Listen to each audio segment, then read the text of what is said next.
Okay, so I'm going to let you guys know I have just started the recording for this webinar, so it will be recorded. We will have this webinar will be hosted on WCOT, which is the City of Tallahassee's YouTube channel and their TV network. So if you want to find this webinar after, we'll work with our partners at AARP to send out a link to that. It should also be available on biketallahassee.com. Just some housekeeping on how to use WebEx. I know some may be unfamiliar with this process. So if you do have a question, you can feel free to raise your hand by clicking on your name, and you should have an option to raise your hand. There will be Q&A in the end. So if you would like to ask us any questions, we would ask that you use your chat box. I will moderate the Q&A for Jacob towards the end of the presentation. You are also, we'll see on your screen that you do have a Q&A box, but in the interest of keeping everything in one place, we're asking that you use the chat pod. You are muted, and because this is a webinar format, it will stay muted. So just feel free by raised hand or chat to let us know if you do have a question or if you do need anything. So we look forward to talking with you. Jacob? All right, y'all, let's get this thing started. Here's our agenda for the webinar. We're going to go over 3 general areas of bike safety, including equipping yourself for a safe ride, some rules of the road, and e-bike safety, because they're here, they're new.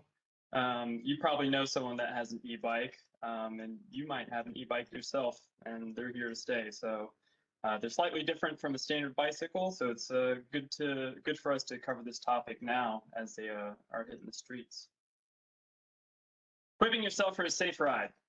Hopefully you don't need all the stuff that this guy has, but you know, we want to make sure that you can get on the streets safely. Part of equipping yourself for a safe ride, the first thing is a helmet. We're going to go over a bike safety check, how to equip yourself with some knowledge for your bike ride, what type of fuel you might need to bring, and some visibility tips. Equipping yourself for a safe ride, helmets and helmet fitting. Okay, so this is the most unsexy topic to really cover, and I promise this is the wordiest screen that you have, but this is why we are going over helmet fitting today. You know, data shows if worn correctly, a federally approved helmet is about 70% effective in preventing damage to the head and brain upon impact. And according to the New England Journal of Medicine, riders with helmets had an 85% reduction in the risk of head injury and 88% reduction in the risk of brain injury. So this tells us always wear a helmet, and well, wear one that is of reputable quality. You know, helmets are federally regulated, although all of them on the market don't meet the standards. So we're going to make sure to wear a good one. Okay, so there's a lot of different types of bike helmets, and we're going to cover a few of them here. Road helmet, you know, if you look it up on Google here, we can see that they're kind of sleek looking, lots of ventilation. I think you'll find the price tag on them is typically a little higher. That's because they're a little lighter weight as well. They differ from a mountain bike helmet in that they will not cover your face. They're not fully faced, and they have some extra protection for the back of the head as well, for potentially going over backwards and things like that. These differ from a BMX or skate helmet in that a BMX or skate helmet is meant to be worn when anticipating multiple impacts, likely at low speed. However, these have less ventilation, are typically heavier, and we typically recommend the road bike and mountain bike style helmets for riding around town, road biking or mountain biking. There's also a lot of different types of helmets. We're going to go over how to kind of wear a helmet. There's a lot of examples of wrong ways to wear ones here. We're going to try to figure out how to get one that correctly fits your head, right? We're not going to spend a lot of time here, but helmets have different sizes. You need to find the one that fits your head. We want it to cover your forehead primarily, or the forehead of your kids or your friends to make sure that protects your head correctly. We want to make sure it's ratcheted properly on the back. Once we find a helmet size that fits us, straps should be adjusted and fit closely to your face, right under your ear. And the chin strap should also be adjusted so it fits relatively snugly under your chin without preventing you from breathing or swallowing and things like that. And to check all this out, we don't want it to move around on our noggin very much after we have it on our head, right? Chris is going to talk to us a little bit about helmet fitting for folks with natural hairstyles. This is something that isn't covered very well in the literature, and we'll be able to shed some light on for us. Hi again, good afternoon. Again, Chris Turner with AARP, and just coming from a different perspective here. So I will come from perspective, I'm a father, I have a 6-year-old daughter, and we're dealing with a little bit of the natural hair aspect as she's learning to ride her bike. Her hair is generally pretty much out here in a high bun, and for people with large curly hair, it does run to a little bit more of a different issue. And just there's a few little easy steps on how we talk about the riding with natural hair. First of all, you'll see a lot more people of color, and it's a suggestion of riding with like a type of cap that brings your hair down and protects it. I don't have one on right now. There's probably a few in my house that I probably should grab, my apologies, but that will give like a kind of more of a layer, more like a skull cap layer that will protect the hair from breakage. Secondly, protecting the crown, this area is one of the more vital areas too of how to protect the hairstyle for riding to bring it back down. One thing I've noticed for myself and for my daughter, my wife, is just having to go that extra step on changing a hairstyle.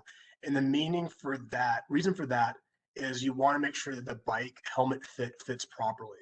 Right now my hair is pretty much short, but as it gets longer, I would probably, when I go for bike rides or for runs, have it more in a twist, a protective style hairstyle that lets it lay flat down so that the bike helmet comes down directly on the hair. The best way I can use this example of how they tell people when you are putting your child in a car seat, it's better to take the jacket off of them in the car and have them in the car seat without that additional cushion that makes it loose. So the car seat is tight against them because you don't want them moving around in that car seat versus if they're wearing a heavier jacket, it's out here. And then sometimes you forget to go back and make that adjustment. So you want the helmet to be fitting closely and snugly around your head and around your chin as it was described in earlier. And mainly those are the few basic things of just a general protective hairstyle and the importance of making sure that helmet is as close to your skull and the easiest way of saying it as possible. Takes a little bit of adjustment, and it does take a little bit of effort. Like for my daughter, we don't just go directly some days from school to going to ride a bike. It is a process that we have to prepare for. If she wants to ride a bike, her hair we need to do it in a certain way. And those are just additional struggles, but it's not necessarily a struggle. It's here's what we're doing when we go out and recognizing the things that we need to do. And for not being prior to being a regular cyclist, these are things I never thought of just putting the helmet on her and going out for a ride until one day I just saw it flopping around. I'm like, wait a minute, would you like to be riding 20 miles per hour with your helmet like that yourself? And I realized that no, I would not be. So just a few things, and there are a few websites out there for those that do have natural hair on some ways to ride safely. So please, I encourage everybody to go look for those. But yeah, just very simple on making sure that the helmet is as close to your skull as possible. Thank you. Hey, Chris, appreciate you shedding some light on the topic. Y'all, if you have questions about bike helmets or anything like that, helmets.org is great. It's a very underproduced website, as it should be, because all the funding goes to helmet research. So check it out there. Next part of getting yourself ready for a good ride is a bike safety checks. We have an ABC check, but there's also D's and Q's and T's to a bike check. We'll go over them now. Air. Air is vital to have in your bike tires. Not only do they keep it rolling quickly, but it provides an ample support for braking forces, right? So it's actually the tire's connection to the ground that gets us to brake. Unfortunately, bike tires don't hold air like car tires. The tubes are similar to latex balloons. They lose air over time, and some quicker than others, right? So having a pump at home is a surefire way to make sure that you can keep going out on two wheels on the regular. Just a note, gas station air pumps are typically pushing out air at a much faster rate than a floor pump, and they can lead to overinflation of the tire very quickly, and it could potentially be hazardous if overinflated. They could burst, right? Brakes. We want to visually and manually inspect our brakes and brake pads. Generally, we also want to use this rule of thumb where you don't want to be able to pull the brake lever all the way down to the handlebars. We want to have at least a thumb's length between the grip of the handle and the lever, right? When depressed all the way. You know, we want to visually inspect the pads for wear, and you should start doing this now if you haven't done it before to get a good feel of what the pads are looking like. So in the future, you can see if they're wearing or have abnormal types of wear and things like that. Disc brake pads are similar to you know, a standard brake pad as well. They're harder to see because they're much thinner, but getting in there and taking a closer look now will save you some headache in the future. If you are unsure of what a worn pad might look like, there's plenty of examples online, or have a friend or an experienced mechanic give you the rundown sometime. You know, squeeze the brakes and rock the bike back and forth prior to mounting the bike to make sure that they're operating properly. You should be able to lock up both wheels while dismounted. C of the bike safety check. We're looking at cranks, chain, and cassette. The drivetrain, essentially. Let's get familiar with this, y'all. Just like the brake pads, we want to, you know, start looking at this now. It might look completely alien and foreign at first, but it's something that once we get acquainted with, we'll be able to pick out issues that come up in the future. I will say, as a previous mechanic, the best way to keep your mechanic happy is to have a clean drivetrain. So if there's some nast on there, it's good to take a rag and wipe it off regularly. Keep in mind, while lubricating your drivetrain, to not get any lubricant on the rim of your bicycles if you have rim brakes, or the discs for disc pads or for disc brakes, because they can contaminate them, can make them squeal like a banshee, but mostly it reduces their ability to stop you. So we want to keep the lube off of those. Q, this one is for quick release. If you have quick release skewers on your bike, it's very important that these are secured properly, because if they're not, wheels can fall off. And when wheels fall off, you can't ride your bike, especially safely. It's very difficult to kind of explain the operation of a quick release online, even through videos. So I highly suggest, if you haven't, getting your hands on your quick release skewers and becoming familiar with how they function. Generally, the handle for a quick release, as pictured here, has some curvature to it. And so we can see the open position curves inwards towards the bike. I'm sorry, the closed position curves inwards towards the bike, where the open position curves outwards. Drop. This is one that kind of gets overlooked a lot, but as a previous bike mechanic, this is something I do with my own bikes and other folks' bikes to find out if something is wrong, something's unfamiliar. Your bike will make a certain sound when you drop it. If you get, and this is from, you know, 2 inches off the ground, that type of thing, and just to get it to have some rattle, right? If it does have rattle. And we're going to find some new and familiar sounds over time, most likely. And there's some common culprits. One, if you have Presta valves instead of Schrader. They look like this. This is a Presta valve. The valve nut often comes loose from the rim. Now, this isn't an essential piece of the bike, but we do want to tighten it down. It will rattle and make noises.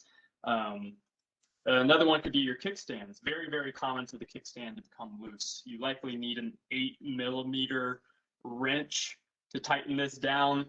You might not have one at home, and it can kind of be in this difficult to reach spot. So bike shop or bike repair station, if you have one nearby, is a good place to go tighten down your kickstand if you find it rattling.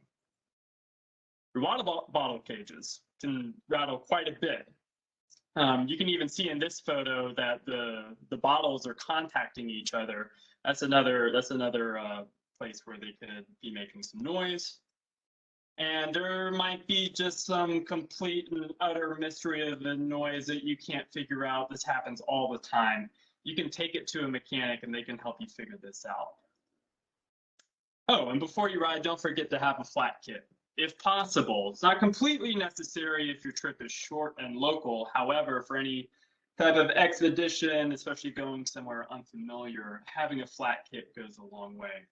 Knowing how to use it as well. So you'll need a spare tube, an inflation device, like a pump or CO2. You want a multi-tool to tighten down your loose bottle cages.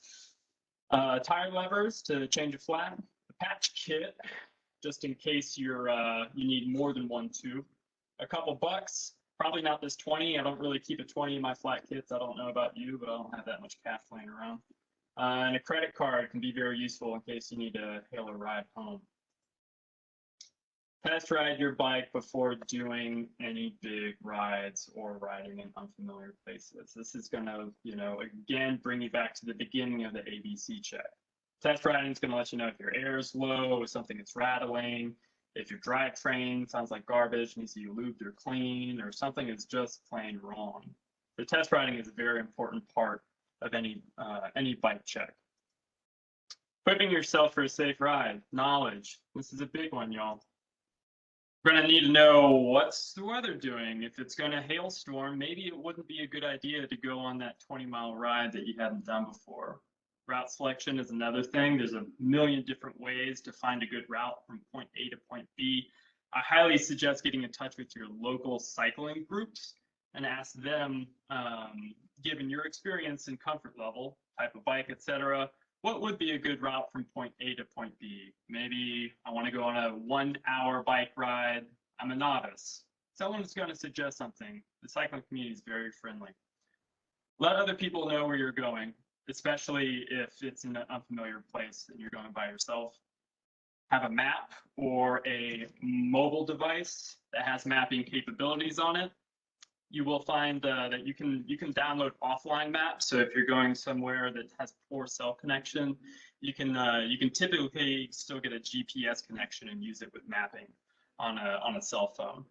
And have some basic bike maintenance know-how. Attend a local clinic on how to change a flat, and some basic maintenance is where I would start, or even just some YouTube videos can go a long way too. Equipping yourself for a safe ride. Fuel. You do not want to be hungry while out riding your bike.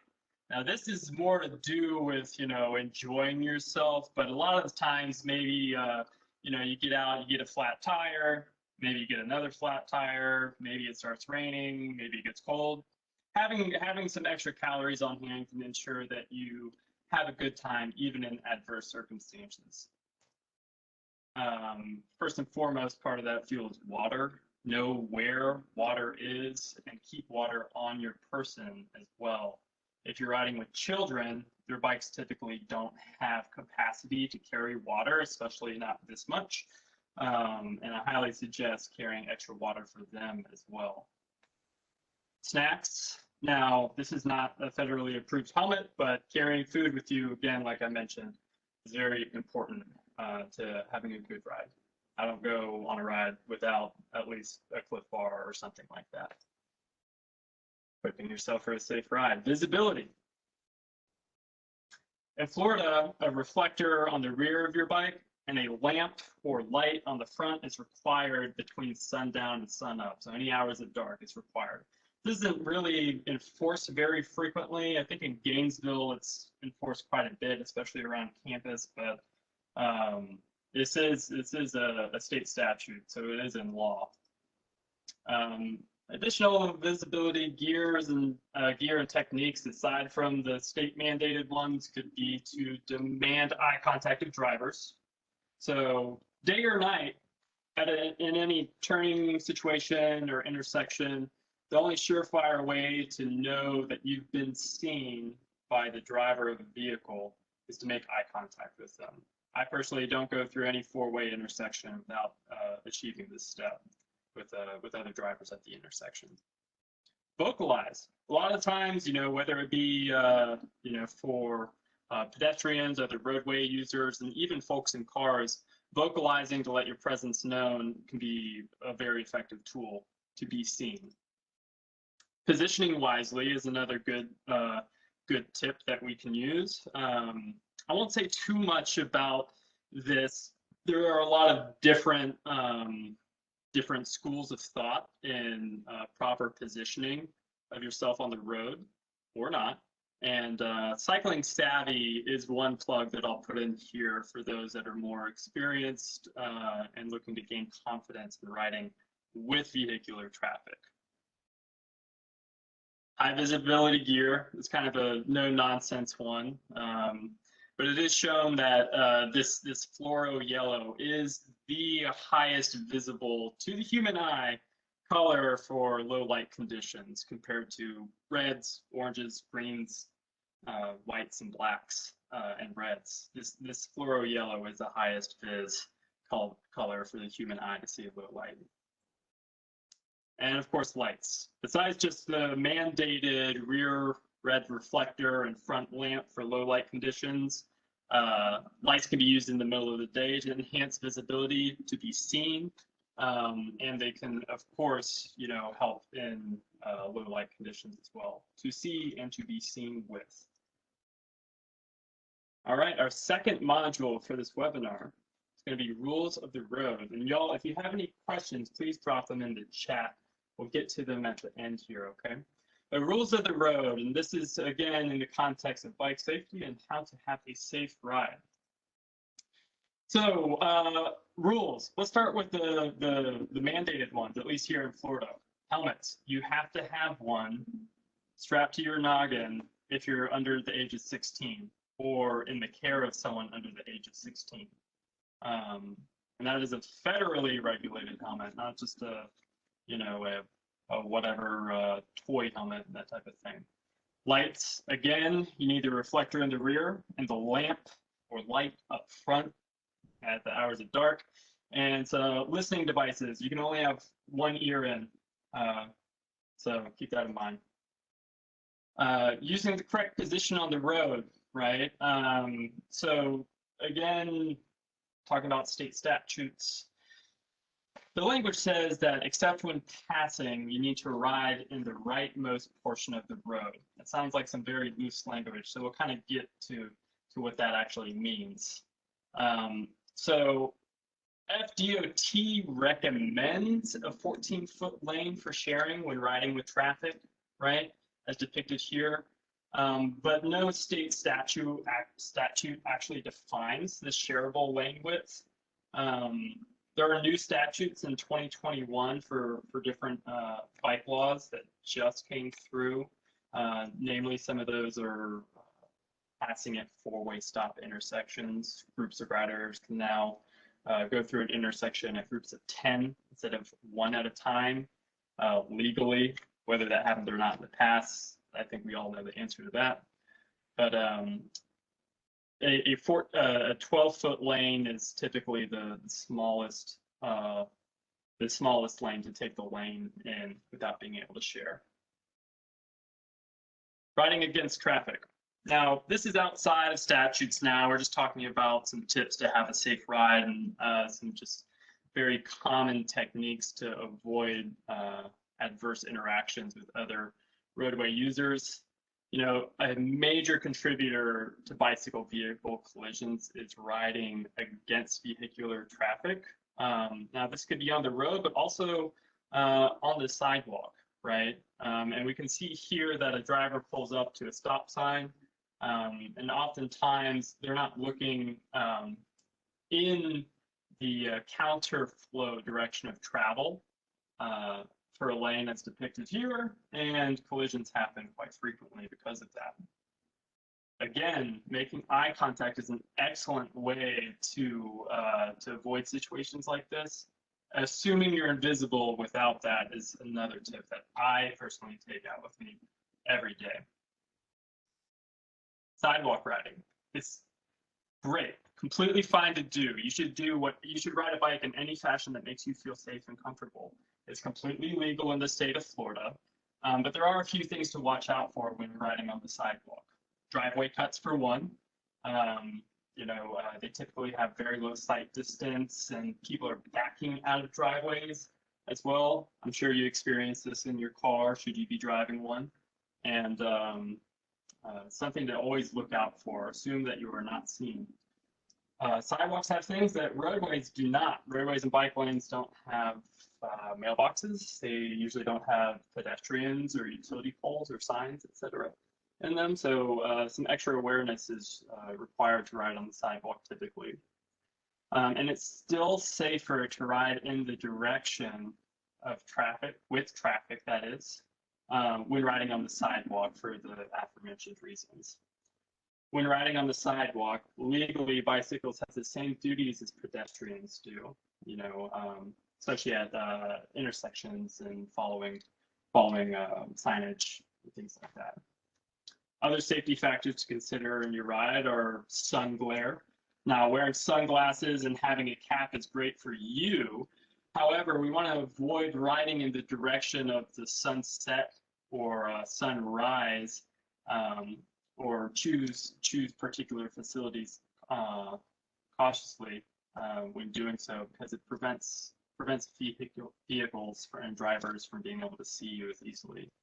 Other factors to consider are surface debris and potholes. Railroad tracks are a very common obstacle that folks face while riding bikes that can be hazardous, as well as sight distance issues like excessive foliage, especially in the summertime. Maybe you rode down a road in the winter when the leaves had fallen and there were no issues. If you revisit in the summer, you might find that there could be some sight distance issues that could pose safety hazards. New signs and other vehicles are big sight distance red flags as well to keep an eye out for. Our last module today is e-bike safety, and as I said before, e-bikes aren't going anywhere. They're new and they're here to stay. In the Netherlands, which many hail as the cycling capital of the world, e-bikes actually outsold in dollars or euros, outsold standard bicycles for the first time last year. So a sign of things to come. Managing expectations is what we really need to do on an e-bike for safety, right? So we all make assumptions while we ride a bike or drive a car, and it's just something we've got to keep an eye out for with e-bikes, because they're relatively new and there's no easy way to identify them, and car drivers don't expect them to be zooming by at 20 miles per hour,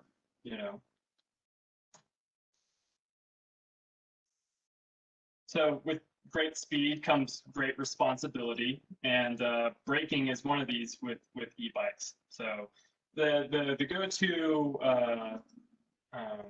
advice for safety on an e-bike is to check your speed and brake early. And why is this? It's because e-bikes are heavier, right? They have a battery, they have heavier tires, they're more sturdy, and it takes a longer time for them to slow down because of that. Having an adequate amount of fitness in braking on an e-bike is important too, because bicycles and e-bikes, no exception, do not have anti-lock brakes like a car does, right? So anti-lock brakes in a vehicle keep the tires moving and maintain traction with the surface. It's very rare that you find a car skidding, you know, but on a bike, you can easily lock up the brakes. And when the wheels stop moving, you lose traction, which can be dangerous. Emergency braking, and here's just a quick tip. You want the weight back. You want to get kind of low to prevent going over the handlebars. E-bikes, they're a unique solution to a problem. They're great. They do pose some unique problems, however, and the statistics kind of back that up. A 2018 survey found that 19% of those who experienced an e-bike crash said that the e-bike contributed to the crash in a unique way, given that, you know, it's heavier, it's faster, things like that, as mentioned before. So, you know, when you're out zooming around on your e-bike, make sure to keep that bike safety in mind. A little bonus material for y'all because someone inquired. They wanted to know some safety tips for toddlers and children. I don't have too much to say on this topic. I highly suggest checking out the website Rascal Rides. They have a lot of wonderful information on there, but off the top of my head, my go-to safety tips, having ridden with children and toddlers and taught many children and toddlers how to ride bikes, is to start them off early by letting them know that they will not be on a bicycle or riding a bike without a helmet.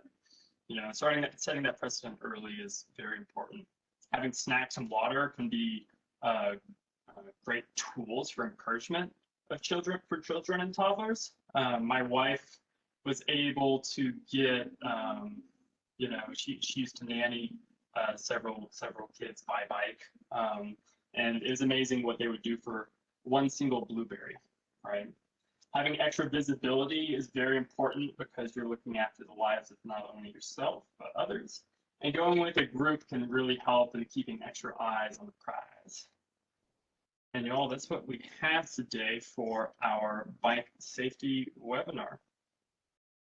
We got some Q&A in the chat, maybe?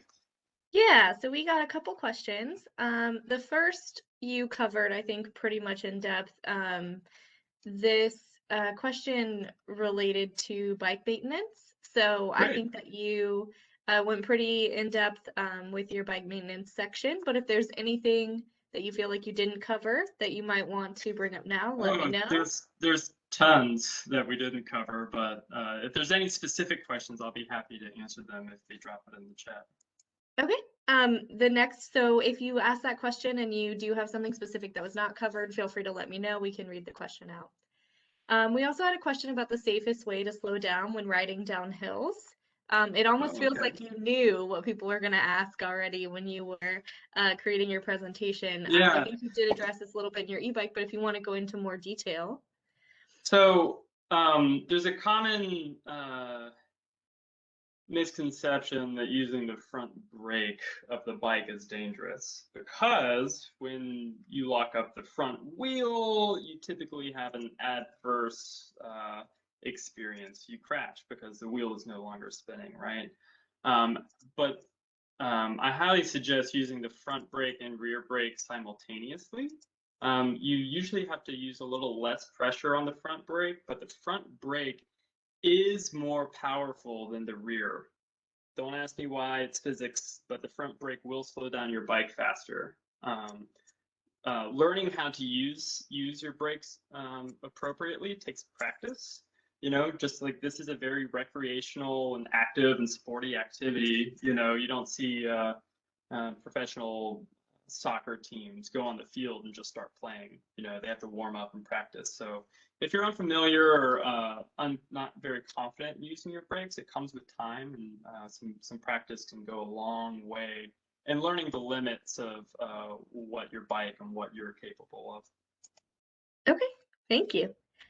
We also had a question if you could go over the correct hand signaling as people are riding in reference to people and vehicles. Right. I will again give a quick plug for Cycling Savvy. They are one of many sets of philosophies that kind of they go over materials as far as how to communicate with vehicles and how to share the road with vehicles. But as you can imagine, standard hand signals for bikes are very similar to what they are in cars, right? So say your old vehicle or maybe a tractor or something doesn't have turn signals. A simple hand out to the left would indicate a left turn. A hand out to the right would indicate a right turn. And even a right hand over your head, I don't know if this image is backwards because of the webcam or whatnot, would actually indicate a left turn, right? So, and this is because maybe you would want to have one hand on your bike or another. As far as Florida statutes go, they do require a hand signal be shown at least 100 feet before a turning movement. Now, okay, 100 feet while I'm going uphill at 2 miles per hour, like that seems a little ridiculous, right? So take it all with a grain of salt. It's relatively unenforced, but it is required. And of course, control of your bicycle is the most important part of hand signaling.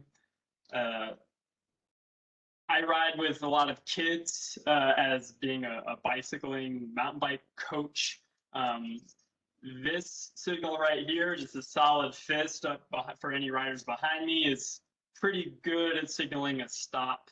I believe. I think we get that from you know, like Rambo movies and things like that. I don't know. And then just pointing on the ground next to you can signal if there's broken glass, perhaps, or maybe a pothole. And of course, I always highly suggest vocalizing loudly, of course, because we have air flowing past our ears that can cause some turbulence, make it difficult to hear. But verbalizing as well as pointing and using hand signals is much more effective than using one or the other alone. Great, thank you. That was a very comprehensive answer. Our next question comes from Martha Scott. She says, does each county require your bike to be registered? And is there a DMV license course or requirement to be licensed? Yeah, Martha, I'm not sure what you mean by licensed. You definitely don't need a license to ride your bike. That might answer your question, but I think that Jacob could go into some more information about registration requirements. Yeah, at the moment, I don't believe that there's any statutes that require registration of bicycles or even e-bikes right now. Now there are different databases that you can register your bike to, and many of these are usually for loss prevention and theft type of things. So I know here in Tallahassee, you can register your bicycle with the police department and even the campus police departments to ensure that if a bicycle is recovered or you know, found, for instance, they can find you given the serial number that is stamped on the bicycle itself. But it is not, registering a bicycle is not required by any statute that I'm aware of. I'm also not aware of any. So what happens if, heaven forbid, you do get in an accident? Is your helmet still good to go, or would you want to get a new helmet after that? That's a great question. So helmets are typically one and done when it comes to crashing. They're actually designed to break, similar to the crumple zone of your vehicle. So the crumple zone, if you're unfamiliar, you know, it collapses like an accordion, right? To absorb impact to keep you safe. The bicycle helmet should perform in a similar function. It should crack or compress in some way to keep your noggin safe. It's going to sacrifice itself. So after a fall where the helmet hits the ground, even if you can't see that it's compromised in a permanent way, it is always recommended to replace the helmet because sometimes we can't see these sometimes microscopic cracks and things like that in the styrofoam. So. Thank you. Our next question is it safer to ride with a friend side by side or front to back? Now that will depend on the facility, and we'll start with the safest facility first. We'll talk about separated facilities like multi-use paths and things like that. So in a multi-use path, let's always keep in mind that the pedestrians have a right of way, right? So we always want to prioritize their safety over our own. A lot of times that means needing to ride single file. I know your question was most likely about riding on the road, right? So, and again, it depends. If there is a bike lane, by statute, you're required to ride in the bicycle lane instead of in the vehicular travel lane unless making a turning movement. So that is something to keep in mind. Usually bicycle lanes are not wide enough to ride two abreast. Now, in a situation where there is an open road, here's another scenario, and it's largely dependent on lane width, right? So if there is wide enough lane width, let me come over here and get back to our diagram here. So in our top example, there's wide enough lane width for a car to squeeze, right? So that means not have to leave its own vehicular travel lane. However, if there were two riders abreast, there would not be squeeze room, right? So depending on the vehicular travel speed, volumes, and things like that, you would either choose to ride two abreast in the calmer conditions, or in a busier roadway conditions, you would ride single file. That would be my personal suggestion. This is not written in stone. Again, do what makes you feel safe. And the narrow lane condition on the bottom, when riding with a friend, again, if it's very busy with vehicles that are going at higher speeds, I personally prefer a single file condition, just because folks, some percentage of drivers will attempt to squeeze or attempt an unsafe pass.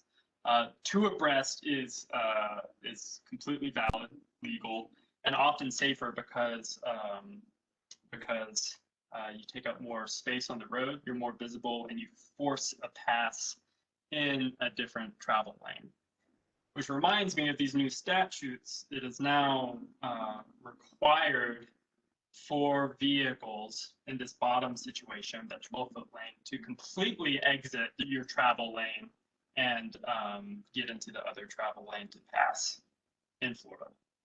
So I hope that answers your question. It's a little fuzzy of an answer, I understand, but it largely depends on the situation. Thank you, Jacob. We have one more question. If you have an accident with a car, should you call the police like you do in Florida car accidents? That's a great question. I'm lucky enough to not have had to experience that myself. The answer is yes. You should always call emergency services in vehicular accidents. If the accident is not severe enough, then, which that's largely subjective, then perhaps that might not be required depending on the situation. But if you or the vehicle driver experience any bodily harm or injury that requires emergency medical attention, you should call 911 immediately. Great. Well, that is all the questions that we have. We have a couple minutes left, so I thought we could do a quick wrap up just with some housekeeping items and leaving people with a couple of resources. Jacob, is there anything else that you wanted to share before I do that? No, I'm just trying to get back to the start. There we go. Perfect. Great. I think that's all I have. But yeah, Okay. you can always reach out as well with any safety questions. If you feel like there was materials that we should have covered that we didn't, we also want to know that as well. And again, we're with the Tallahassee-Leon County Planning Department. Julie. Great. Chris, is there anything else that you wanted to share? Yeah, just thank you all very much for this wonderful presentation, and thank everybody for joining us. That last part he was saying about if you get in an accident, I was hit a couple years ago, and my buddy just threw me in his truck and took me to the hospital, and it caused a little bit of problem with getting everything taken care of via insurance. So just no matter what the small incident possibly could be, definitely suggest calling 911 and getting that on record and getting the information so that you can follow up on the other end. So like I said, I'm Chris Turner. I'm with AARP. Bike Safety Month, very important to me as a cyclist, and thank you all very much. If you get a chance to get out on your bikes and enjoy and learn some of these lessons, please take a picture and tag us on AARP Florida, post our Facebook or our Twitter account, or email them to me at cturner, Turner, at aarp.org. And we'll be more than happy to post those pictures of you enjoying Bike Safety Month. And if you want to get involved with what we're doing, please go to aarp.org/near-you to see some of the things that we're doing without the community. Again, Julie, Jacob, thank you so much for this wonderful presentation. Look forward to doing it again with you all. And everybody, thank you for the great questions and great participation. Yeah, thank you everyone for the questions. Like we said, this recording or this webinar has been recorded. It will be displayed on WCOT and the City of Tallahassee's YouTube channel. If you are interested in sharing it or rewatching it, it should also be hosted on biketallahassee.com, which is our and Tallahassee and Leon counties kind of like space for all things cycling in the city and the county. So you can find a lot of the resources shared here on that website. And if you have any additional questions, like Jacob and Chris said, feel free to reach out to any of us and we'll be happy to discuss anything having to do with cycling. So if that's it, I see no additional questions. We appreciate the participation and we hope that you guys learned something. Thank you. Bye, y'all. Thank you so much. Bye. Thank you all. Have a wonderful day. We're gonna end the recording in the webinar now.